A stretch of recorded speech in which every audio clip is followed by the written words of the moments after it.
Welcome back to Introducing Virginia Mysteries. I'm Andrew Wood. This is episode 7, Double Trouble. This episode will focus on 2 books by one author, Dr. Anne Marchant, former SU faculty. The 2 books are Revenants of the Shenandoah Valley and Wild Virginia. We thought it would be fair to condense both of Marchant's books here just to one chapter because all the other authors also only got one chapter. But we got to interview Dr. Marchant herself. It was really lovely to hear her favorite animal, which you'll find out what that is. This episode will include spoilers to both books and will contain some adult topics, so please be mindful if you're listening with children. Here are Libby and Febronia with their opening discussion of both of the books.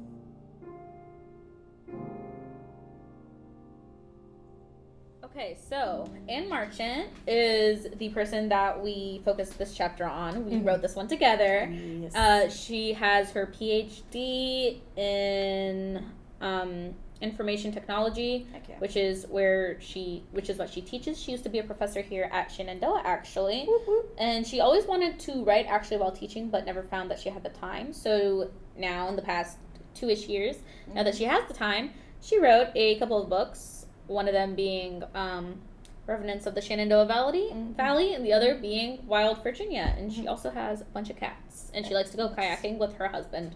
And she also has a kind of sequel-ish to Revenants of Yes, the she Shenandoah Valley, does. Revenants of the Mountain People. So she And wrote she's 3 books in that spare time. She's been getting it. currently working on a sequel for Wild Virginia as well. She's pumping them out left and right. See, Yep. now that she doesn't teach. Now that she doesn't have kids in her way. Pesky kids. Yeah, no. So, as you mentioned, Revenants of the Shenandoah Valley, that was her first book that she ever wrote, and it kind of follows, what is her lovely, lovely name? Blair Carter. Blair Carter. She is also a part-time professor at a university, much like Shenandoah. She teaches history to, university kids. She's got a good gig, and, she's kind of living alone with her cats, but you know what? That's the life, I believe. So she has this opportunity rise where she gets to talk about an artifact of John Mosby, I believe his name is. I know it's Mosby, but I couldn't remember his first name. I believe you're right. Just like saying people's last names. But no. This was actually a figure that she talked about a lot in her history classes. So she, when she sees this opportunity, she's a little wary at first because there are a lot of people in this world that try to just be like, I have an artifact. It's totally real. Look at it. But it's really not. So she's at first like, I don't know. But then she kind of she's like, okay, but this could be a cool opportunity if it is. And then somehow a girl gets murdered throughout the story. A girl tries to warn her about the people that she's working with, but that girl ends up getting murdered the next day. So that was kind of crazy. And so she's having to figure out who to trust because, this girl was trying to warn her about these people, and she's like, I don't know. So she has to use her knowledge about Mosby and his life, and it's really nice because she breaks up the story with these ghost stories. I say ghost stories in quotations because she bases them off of real accounts of enslaved people during and after the Civil War, and it really shows because Virginia is a place with so much history. Everywhere you look, there is something. Even if it's just you're looking at a little hill, something happened there. Most likely, someone lived there. And it's a really powerful way to show that because sometimes, especially as someone who's lived here most of their life, it's hard to be remember a lot of those things. So I think that was really cool. Really cool thing. And for Poe, she talked a lot about how her family, her dad used to read her Poe stories at bedtime, and so she kind of had that kind of creepy mentality because it's not Virginia, as we've said, is not a creepy place, but you can feel that kind of weariness, kind of I don't know if I trust that person type of thing that you can often feel in Poe stories. But yeah, I think a lot of the lessons that she talks about in that book is something that we could really use in Virginia today, but and remember. But yeah. And of course ghosts. And ghosts. Like ghosts are real. Ghosts. Like ghosts are maybe real. Well, not to Anne. But, yeah, I was about to say, yeah. she doesn't agree. Ghosts definitely have a story to tell. They have a message to give us, and even if it is just in the form of stories, or if you actually believe in them, there's something to be learned. There's a story to tell there. So I think that's really, really cool. 100% I agree. Yeah. And then moving on from it, her Remnants of the Shenandoah Valley is her Yes. most recent book that was published this year, Mhm. Wild Virginia, a Wildlife Mystery. I see. Tell me of the wildlife. Yes. So this book was basically not your traditional triangular plot, rise, climax, fall. Mhm. It was instead more of like a sequential plot where she, it's just these random cases that happen It's like randomly. a TV series. Yeah, it's kind of like a TV series in a book, I love it. following mostly Rex Morgan, but Mhm. there's also a person who's in charge of like taking care of the wild animals. She's basically a veterinarian, but for wild animals, Love. whose name is Lena. But we get to go through the story following Rex going through all these different cases. One of a couple of big ones being like this person who has an online website where she's selling wild animals, which is illegal. So she does a lot to cover up her steps. She does a lot to cover up her steps, and Rex is like trying to get her, and she just keeps narrowly getting away, and it's a whole thing. Yeah. But they do get her in the end, and then he also has like a boy who's actually his neighbor that goes missing, Oh, and shoot. so he's looking for him. But there's also romance in the middle of all of this because, Lena and Rex have apparently been pursuing each other for a year without really pursuing each other. Ooh, the And best so they kind. finally get around to like asking each other for a date. They finally get around to asking each other for a date, and their feelings are mutual. What? But also the animals need to be rescued. Yes. Yes, they do. Which is good though, because that's something they both like to do, helping animals. This is how they can go on their dates. Yeah. How heroic. I love And that. it also makes it so understanding for Lena whenever Rex has to randomly get called to like go help with something animal related, because she's like, yeah, go, because it's I get it. animals. I would have too, yeah. She would have She too. would have too, yeah. No. But when it comes to analyzing this, there was like a real emphasis for the nature in Virginia, but also just in general, because Anne makes such a big point out of making sure that, the nature is described so wonderfully and beautifully, as well as describing the importance of keeping animals safe Preserving and the nature. how to actually take care of them. Like with box turtles, she makes a point of having one of the characters talk about how they need to be put back right where they were found, so that way they can make sure they get their way home. Mhm. Don't take them home, kids. If you do take them home to take care of them, you have to put them back where they came from. Don't take them home. Just leave it there. Well, we're talking about this scenario where you have to take it to get it help, because, like, for example, Yeah, but let broken the toe. professionals do that. Yeah, You're not. let the professionals do that. But also make sure you know where you found it, so that they can put Yeah. the turtle back when Yeah. they finish healing it. So good. And then there's also the fact that her book seems to actually have a lot of French/Arthurian influences, because there's like a lot of sequence plot, which seems to be a very common effect in a lot of those textbooks. Like if you read something like Mort d'Arthur, it's just following along as the knights go along different adventures, and you're also hopping from night to night to night in the third perspective format, which is the exact same thing she does with Rex and Lena and Winnie at the beginning. And then there's also the fact that Rex is kind of like an Arthurian knight, because he's like super caring about the animals and super caring about other people, trying to protect them, take care of them, etc. And also being very pissed off when someone does something wrong. Me too. Lena and Winnie, I would also agree, are kind of like knights, but they're all very different, and they all do different things similar to the Arthurian knights. They all have different skills, very different personalities, but they're very heroic. They're all very heroic to wildlife in nature. Yeah, and then in relation to Poe, there's also interpersonal violence, because one of the stories is a girlfriend basically helping her friend beat up her boyfriend to leave him for dead so they could take his money. Because turns out she was not what feminism's for. Yeah, well, she wasn't actually his girlfriend. It turns out it was a scam. Good heavens, But that I'm kind getting of scammed. But we see a lot of that kind of interpersonal violence in Poe's stories, like with the Yes. Black Cat, where You're the so husband right. kills his wife. You're very correct. Yeah. And there's also a big emphasis on nature in Poe's stories. Like, he always makes a point to either Yeah. make it seem very eerie or very beautiful, Tale regardless the of Red how Mountains, he's yeah. describing them. Domain of Arnheim, I might have said it wrong, but You're he okay. makes the scenery, the landscaping of that garden seems so magical and beautiful, kind of like the name of the website, Magic Animals. That was the illegal website in the book. You can't. Don't look it up. Whoa. Scary place. But kids. yeah, and there's also a lot of water references between the two of them. Shenandoah River is very important in the book because Very that's true. where the attempted murder happens. Mm.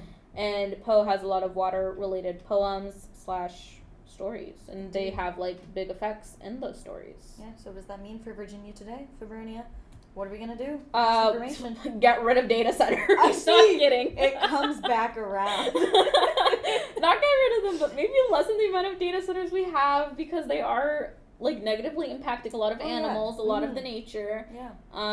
And to make sure that we're trying to find ways to get energy, etc., in a more environmentally friendly way. For example, solar power. Get your house solar powered if you can.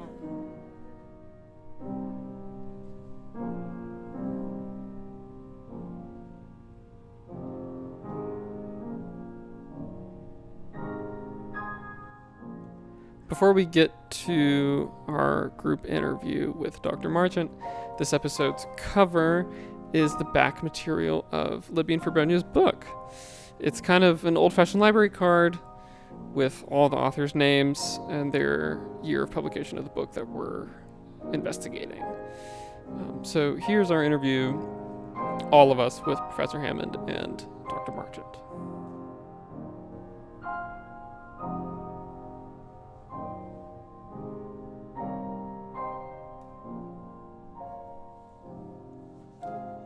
Tell us about how you became a writer. Has it always been an interest or a dream to pen a murder mystery? Well, it has always been an interest of mine and something I've always longed to do, but never had time to do. As your professor can tell you, being a university professor is a very demanding job, and there aren't enough hours today to do that job properly and be a writer. But in a sense, it's maybe not a bad thing that I put it off until retirement, because that gave me time to garner more life experiences, and every writer draws on their life experiences. And I certainly took a lot of inspiration from my students. Yeah, that's nice to hear. I love that. As you know, one of the ideas that we're focusing on in our book is an examination of how Poe might have influenced the wide range of Virginia's mystery stories, including in your storytelling. Did you think of any Poe stories or his fascination with cryptograms while writing Revenants or Wild Virginia? Yeah, you know, that's a great question. And as I shared with your professor, my father used to tell us Poe stories as when we were children. Most kids grew up with the three bears and the three little pigs and nice little stories like that, the cask of Amontillado and the telltale heart, which probably explains a lot. So, but in answer to your question, I didn't consciously think about, for example, the gold bug, which does include a cryptogram and as part of a treasure hunt. That didn't occur to me until you raised the question, actually. But it may have been rattling around in my brain. And we never know how literature is influencing us as we formulate our ideas about the world and what we find interesting and creative. And so while it wasn't conscious, it may have been there at some level. Yeah, no. Speaking of literature influencing us, you had a lot of literary references in your books. You had Eliot, Whitman, Shakespeare, Homer, and obviously Poe. So I was just wondering, what do you think you have a favorite Poe story or poem? Yeah, it would have to be The Raven. There is such evocative imagery in that poem. Oh my goodness, where he talks about it, he's looking into the darkness and he imagines somebody rapping on his door. Yes. I mean, it's just creepy, and we've all had that feeling. Someone dies, and then you're wondering about what happens. We've all had those questions, and Poe, of course, is a master of helping us feel those feelings in a very realistic kind of way. So yeah, I think The Raven has got to be my favorite. It's one of those things you read it and you get it just makes you feel eerie all over. Yeah, unsettling. I like it. Mm-hmm. That's the vibe I like. Mm-hmm. Poe's work is quite gothic, as you were mentioning, of course. Like many works of that genre, Revenants employs a frame design with the main story of Dr. Carter's historical investigation interwoven with the ghost story vignettes. What was it like to shift into those more dreamy, more gothic sections during your writing process? And what do you think is the role of ghost stories in Virginia culture and history? Okay, so to answer the first part of your question, I think I was influenced a lot by the visionary poets. When I was a freshman in college, I took a course called The Visionary Poets, where we spent a lot of time on Wordsworth and Ellie and Coleridge and others. And we examined that sort of dream state that poets enter when they write some of their more reflective pieces. I'm thinking of things like Tinternabby, the Wordsworth's poem that I'm sure you're aware of, where he passes into his purer mind with tranquil restoration, that kind of almost dream state that you go into. And so I thought that kind of mood would work well for the ghost stories. And if I can add a little bit there, part of my motivation for writing that book, I've always been interested in social justice.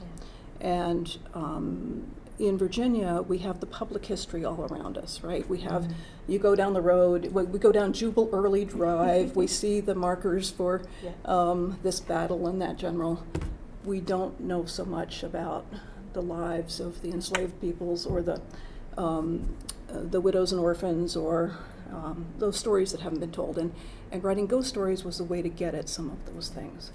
And so in sort of to do that, you really do need to transition from reality into a sort of more imaginary world. I have to say that was one of my favorite parts of Revenants. It was just so interesting to be able to go between your story and then the ghost stories, and it was just, I loved that personally, so thank you for that. Well, I'm glad you enjoyed that. I have to ask, since, your protagonist, Dr. Carter, says she doesn't believe in ghosts, I must ask, do you believe in ghost stories? And was the study of ghost stories a part of your program when you earned your doctorate in Ancient Near Eastern Studies at UC Berkeley? I don't believe in ghost stories. Okay. Or don't believe in ghosts. But I do think that ghost stories stay with us for a reason. They are, as you know, often tales of some past injustice. Something bad has happened that's unresolved. There's been some kind of tragedy.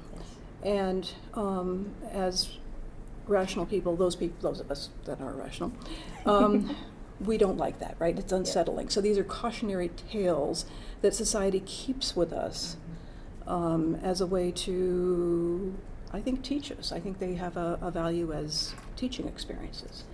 And so that's one of the reasons why I chose to use ghost stories. I was very much influenced by the Writers' Project. I don't know if you know this, in the Smithsonian, not the Smithsonian, the Library of Congress has the records of the Writers' Project, and this was done in the 20s and 30s, and they have stories of, interviews actually, of formerly enslaved people, among others. And there you get first-hand accounts of what life was like after the Civil War, during and after the Civil War, during slavery and after slavery. And so that, that gave me a lot of material. Yeah. And then the other part of your question was, how much I was influenced by my graduate program. And I think not directly, again. Certainly ghosts are part of Mesopotamia. I studied ancient Mesopotamia, cuneiform. And most of what I was interested in were ancient letters. I love reading other people's mail. Because you kind of really get a view into people's minds when you read their mail, what they were really thinking on the day-to-day level. But certainly they believed in ghosts, and they believed that if you didn't bury the dead properly, they would come back to haunt you or make you sick. And so you had to have grave goods so that they would go on their journey and that kind of thing. So it was certainly part of Mesopotamian culture. It's woven into their mythology and literature, their religion, incantations, but it wasn't a focus of my after my study, but certainly I was aware of it.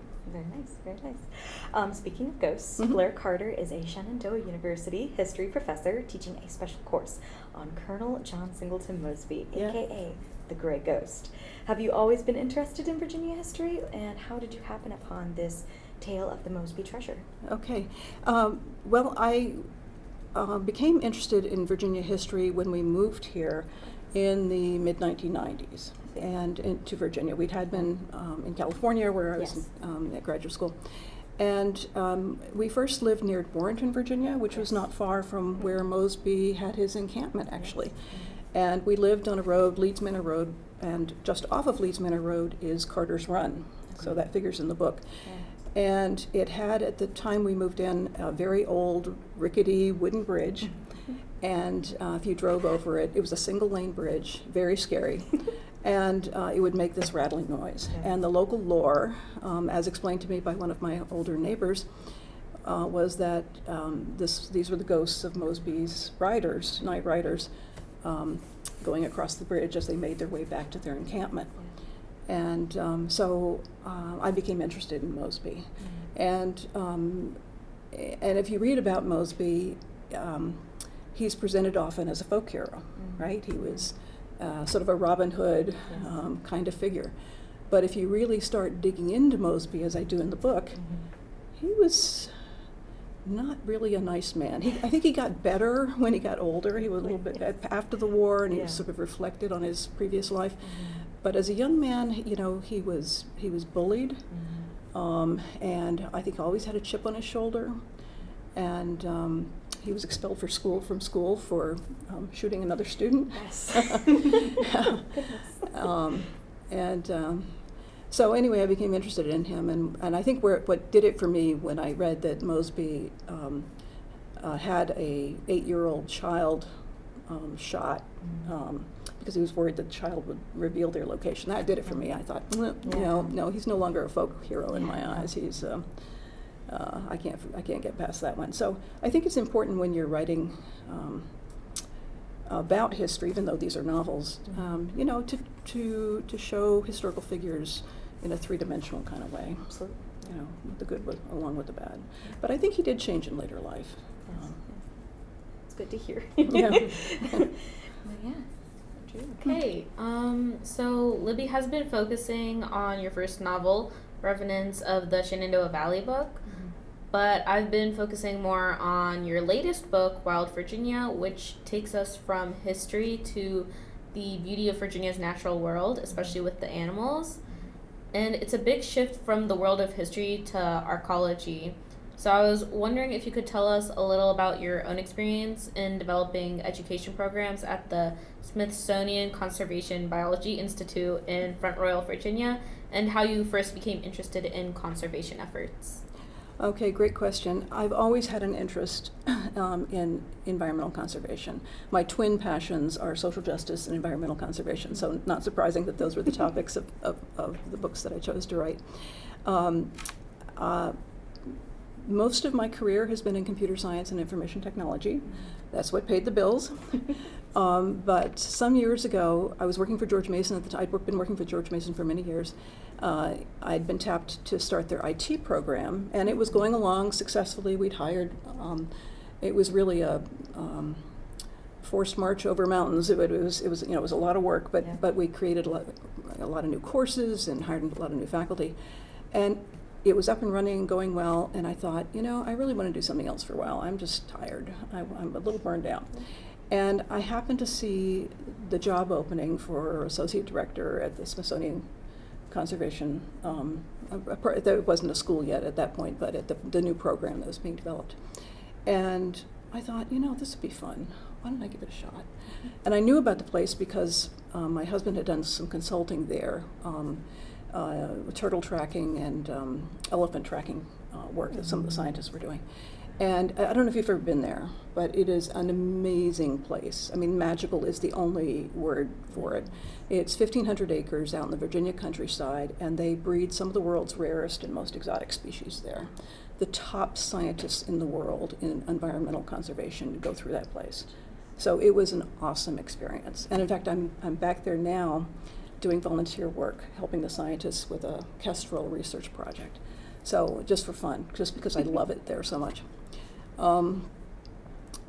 So anyway, I was hired on with absolutely no credentials to support this, except that I'd brought an academic program online before, so I understood the mechanics of setting up an academic program. So I was working for the people who did know what they were doing, the scientists, and so we put together the courses and set up this residential program for students there, which is really quite unique and novel. It's a wonderful program, and being back there now, it's really rewarding to see that that program is still going and thriving, and hopefully producing more boots on the ground to help preserve the natural landscape that we appreciate here in Virginia.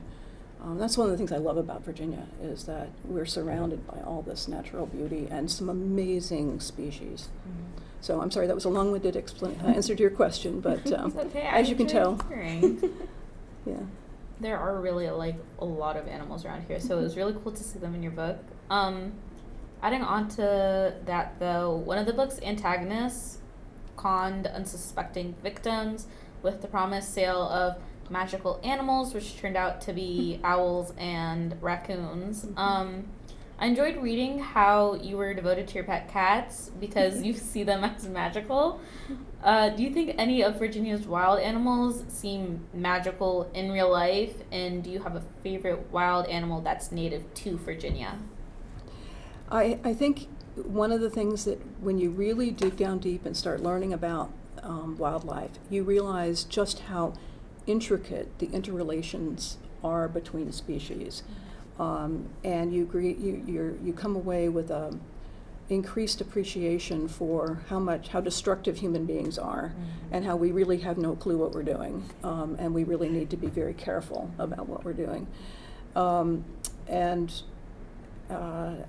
don't know that I would label that magic, but I think there is something, though, when you go out into nature, especially after a time when you've been stressed, you've been working hard, and you go out in nature, there is something that is akin to magic where you feel some sort of restorative sense, right? And I think science would tell you this, that there is something restorative about nature. So maybe perhaps magical in that sense. To answer the other part of your question, I think the species I'm most in awe of is the Virginia opossum. They are North America's only marsupial. And they look scary because they've got rat-like tails and incredibly big teeth, but they are amazingly gentle. Yeah. They're more likely to play dead than bite you. They can bite you, so I don't recommend picking them up, but they tame down really well. Not that I recommend that either, but those people who have to because they're trying to rehabilitate them or can't release them in the wild because they've been injured or what have you. Find that they do tame down really well. What I find amazing about them is, number one, they eat a lot of ticks, which endears them to me. Number two, they almost never get rabies. They can, but it's very unlikely because they're cold-blooded, and also they're immune to snake venom. There's some factor in their blood that makes them very tolerant of snake venom. So they're very unusual creatures, and I think they're a good sort of flagship species in the sense that if you start digging into and learning more about a lot of our species, there's a lot we don't know about them. I also love the box turtles. They're really cool too. They're wonderful species. But anyway. That shows in your writing, actually, because I distinctly remember you talking about the opossum in your book as well, and then there were so many references to box turtles too. So I think that's really cool.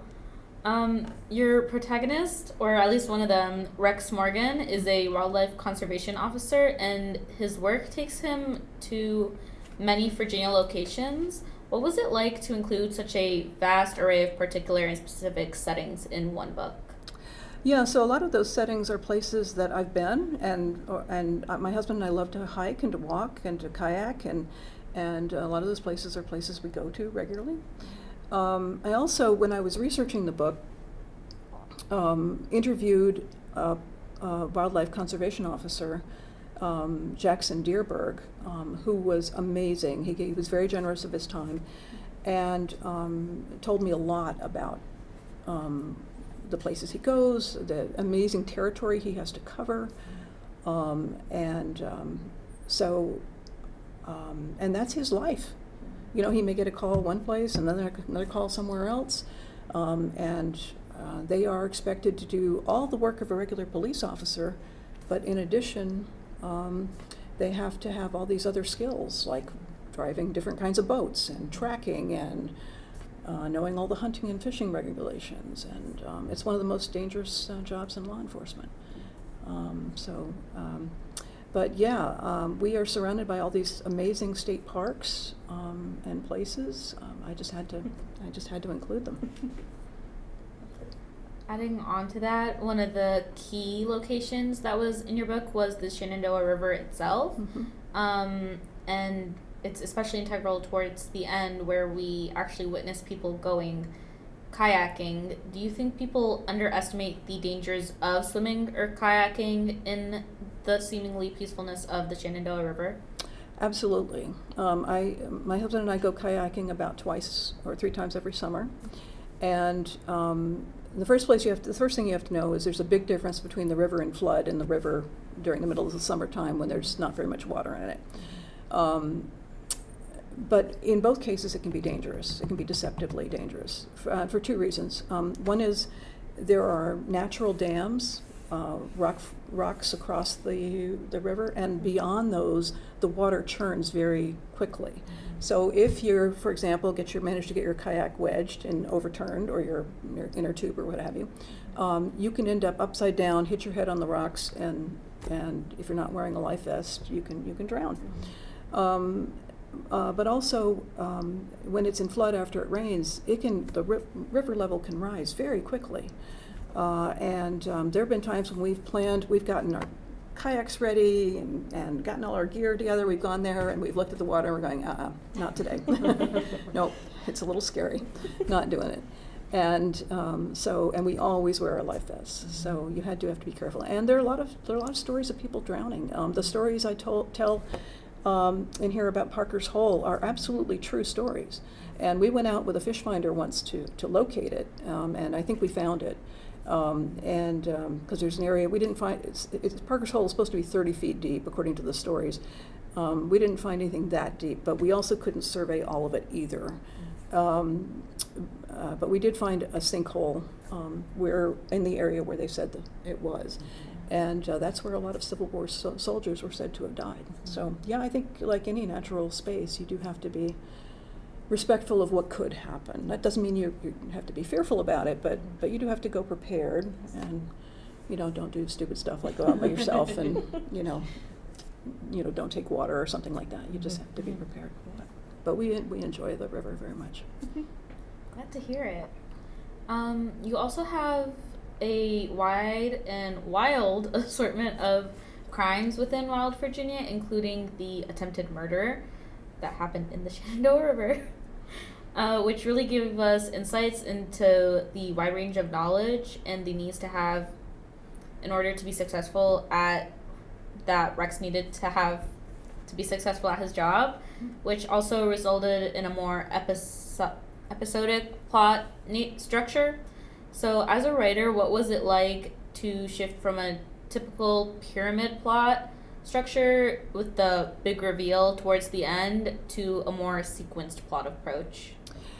Right, so it was, I didn't think about the structure in that way when I was designing it. It was really more of a reflection of the interview I did with Officer Dierberg, and also there's a wonderful series that the Division of Wildlife Resources does, hosted by Shelby Crouch on, you'll find it on YouTube, called Real Wildlife Crime. And if you listen to those interviews, and certainly I learned this from my interview with Officer Dierberg, that's their life. One day they will all tell you the same thing, that no day is like the previous day. Every day is different. And they may be looking for stolen boats. They may be trying to find a lost hiker. They might be called upon by local law enforcement to help them out with potential school shooting. That was a real story. All kinds of things. And so I tried to reflect that in the book, that this is really what their life is like. So it's got to be incredibly dangerous, but also incredibly rewarding work. That kind of ties into my follow-up question, which was what inspired such a wide and wild assortment of crime, and are there any real cases in specific that they were inspired by?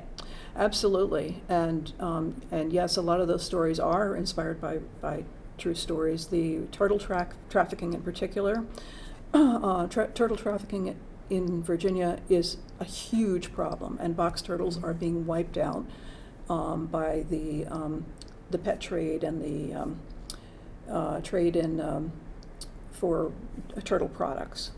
I learned about this originally when I was working at Smithsonian 15 years ago, but it's still going on, and there have been cases that have been reported in the media about it. So yes, that's absolutely the case. There's another wonderful series podcast called Nature's Secret Service, which is about the Fish and Wildlife Service. It's hosted by Ed Newcomb. And I also took some of the stories from that series. The character Winnie Teague that's in the book is based on a real pioneer in the U.S. Fish and Wildlife Service, a woman who was the first woman hired on. And she was different, but a lot of her personality is in that character. So. I loved Winnie, so I'm glad to hear that. Yeah, she's one of my favorites too. Both of these novels feature cyber crimes in particular. Did you pull from your experiences in applied technology instruction when you wrote these stories, or did you find inspiration elsewhere? Really, it was my academic experience teaching computer science and IT, because, of course, cybersecurity, cybercrime is a huge part of that world, and increasingly our worlds. My mother, who's 92, got a message on her phone the other day that was obviously a scam, and so the first thing she does is calls me to take a look at it. But we get these things all the time, and what is incredibly scary, and what I was trying to get at in the book, is that it's escalated from just these messages on our phones or on our emails saying, click here because to see what your outstanding balance is for some bill that you didn't know you had or whatever, to now these things that are trying to get you to call a phone number so they can work on you. The real world and the cyber world are merging as criminals try to escalate the kind of crimes and really manipulate us into stealing or whatever it is they want to do. So, yeah, it is scary. Adding on to that, do you think data and technology developments will change Virginia's landscape or endanger the natural world within this area? Absolutely, and I think we are seeing that now with the controversy over data centers. I'm sure we've seen this in the news. I was looking at a map earlier today of data centers across the United States, and it is amazing how many there are. And certainly, I started teaching for George Mason in '95, and commuting, to Fairfax for many years, which I did, I would see the data centers creeping westward and what used to be farmlands and fields being developed. And of course the tech industry was a huge part of that, not just data centers, but tech industry in general. And so I think as a society we have to give some serious thought to what information do we really want to store? Are we building a surveillance society? Do we really need to know what somebody had for breakfast this morning? I mean, what is it that we're putting in social media? And I think we have to make some choices, because it's kind of sad when you see areas that used to be farmland and beautiful landscapes being turned into concrete and noisy data centers, especially at a time when we're experiencing drought. We're losing global warming is going to create increasing water shortages. We know this, and these data centers suck up a lot of water and power. So I think we need to make some choices. Does that answer your question? Yes, it does. Yeah. And I do heavily agree as well. Yeah, well, thank you very much. Febronia and I must say, Febronia and I really enjoyed reading your books and just being able to analyze them and work with them. So thank you for the opportunity. And we were wondering if we'll ever get to see either Blair Carter or Rex Morgan in any future book, or do you have any other books planned, maybe? Well, funny you should ask that question. Yay! Because I have presents here for you to thank you for your interest in my books. Marchant. And this one is also based on true history. This is obviously a sequel to the First Revenant's book. Yes. And it involves mostly it's about the mountain people, the people who were displaced to build Shenandoah National Park. But I'm also working on, and have not, it's in the early stages, but I'm also working on a sequel to Wild Virginia. Ooh. So that's in the works. I'm sure Febronia is excited about that I one. am. Thank you. Sure. So watch for that. Anyway, I hope you enjoy these, and because I certainly enjoyed writing them, and I'm also really excited that you're going to be interviewing all these other authors. That is really going to be a wonderful experience. This is a very creative project and very unusual. Yes. So, I have to say, I really enjoyed working at. I taught for 4 years at UC Berkeley, and then for 15 years at George Mason. Mm-hmm. My time at Shenandoah was my favorite. It's really a very special place, and you're getting a very unique education. So, and I know you appreciate that. Absolutely. And our very, very last question is there anything else you'd like to share about these books or experiencing writing, like your writing process as a whole? Yeah. Well, there is actually. It's really been an education for me because I've never done anything like this before. And when I first wrote my first book, I thought, well, I'll look around for an agent. And I sent out letters like everybody always does, heard nothing, just crickets. So I started looking into self-publishing, and I learned that the publishing business is changing, that very few writers, relatively speaking, use agents anymore. It's more and more people are self-publishing. So, and I learned that writing the book is about 10% of the work. Marketing the book is about 90% of the work. And so doing book signings, and I've got one coming up with the Wildlife Center of Virginia that I'm really looking forward to. We're going to a bookstore in Waynesboro, Virginia, and they're going to bring their animals, so it's going to be great fun. That'll be fun. So, but that's the kind of thing you have to do to promote your books, and you need your promotional materials. So I learned that you have to. Have your business cards and your QR code, and this is my little, I made little pop-ups to take to the book signings. Awesome. Yep. So, That's amazing. Yeah, so Love it. there's all this stuff that you learn about publishing that you don't think about when you sit down to write a book. So I just thought I'd share that bit of it. Thank you so much to Dr. Marchant for this interview. We are wishing you all the best in your retirement and in your future writing. We're really looking forward to the new things that you have coming. Thanks again to Libby Febronia and Professor Hammond. Next episode is going to be a little bit different. It's going to be a very in-depth special interview with the curator of the Poe Museum in Richmond, Chris Sempner. You can support us at su.edu/arts/English. I'm Andrew Wood, and I will see you in the next one.